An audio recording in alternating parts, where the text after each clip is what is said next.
Did you know your feet are one of the most important parts of your body when it comes to movement? Walking, running, jumping, almost everything starts from the ground up. If you've had an injury or just want to perform better, training your feet and ankles can make a big difference. Today I'll walk you through exercises that improve mobility, control, and strength. Before we get into the exercises, let's quickly review how your feet and ankles work. The muscles in your feet fall into three groups. First, the calf muscles, also called the triceps surae, which help you push off the ground. Second, the extrinsic foot muscles, which start in your leg and connect down into the foot. For example, the extensor hallucis longus helps lift your big toe. Finally, the intrinsic muscles, which both begin and end inside the foot. A good example is the abductor hallucis, which moves the big toe outward. These smaller muscles play a huge role in balance, stability, and supporting the arches of your feet when you walk or push off. You actually have three arches in your feet. The medial arch runs along the inside, the lateral arch on the outside, and the transverse arch across the middle. Together they act like shock absorbers, distributing weight and making your foot flexible enough for movement, but strong enough to handle impact.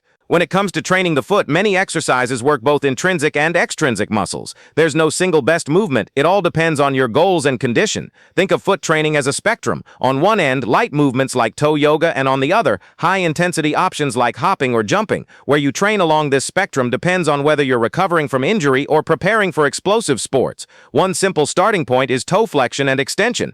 Sit with your heels on the ground, curl your toes under, then lift them up as high as possible. You can also try pulling a towel toward you with your toes or picking up a small ball. Another variation is toe yoga, where you lift only your big toe while the others stay down, then switch. You can also train toe adduction and abduction, which means bringing your toes together or spreading them apart. Start with something like squeezing a towel between your toes or spreading them out wide. A fun challenge is lifting all your toes, then lowering them down one by one from little toe to big toe. Another key movement is the short foot exercise. From a sitting position, shorten your arch by pulling the base of your big toe toward your heel without curling the toe. Progress from sitting to standing and eventually try this while squatting or doing single leg work. To load the big toe more directly, use a resistance band and push your big toe down while keeping the others stable.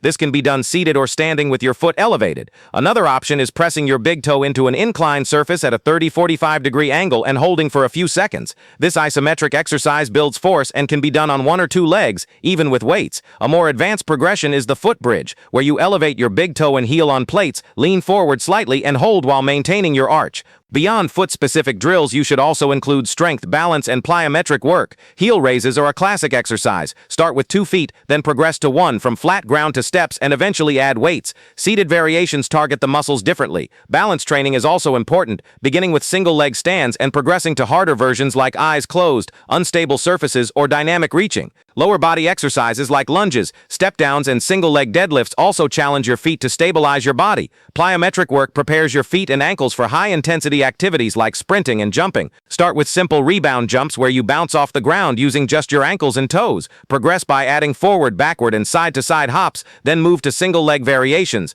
You can also try penguin marches where you alternate balancing on one foot while lifting the toes of the other as high as possible. Mobility is another key part of training. Stretching your toes into flexion and extension or working ankle dorsiflexion and plantar flexion helps maintain range of motion. You can keep these stretches simple with hand-assisted movements or make them more advanced with split squats and kneeling positions. You might wonder whether to train barefoot or in shoes. Barefoot training usually challenges your balance more and directly activates the foot muscles, but shoes may feel more comfortable for some movements, especially in the gym. The best choice comes down to what feels right for you. So why train your feet? There are 3 main reasons. The first is rehab. If you've had an injury or surgery, low-load exercises like towel curls or short foot drills help rebuild strength. The second is performance. Athletes benefit from stronger, more resilient feet that can handle sprinting, jumping, and cutting. The third is personal goals. Maybe you just want stronger arches, better balance, or less foot fatigue. One last point. Minimalist shoes. Research shows that wearing them during walking or running can strengthen foot muscles. They're not for everyone, but they can be a useful option if you're looking to build strength from the ground up.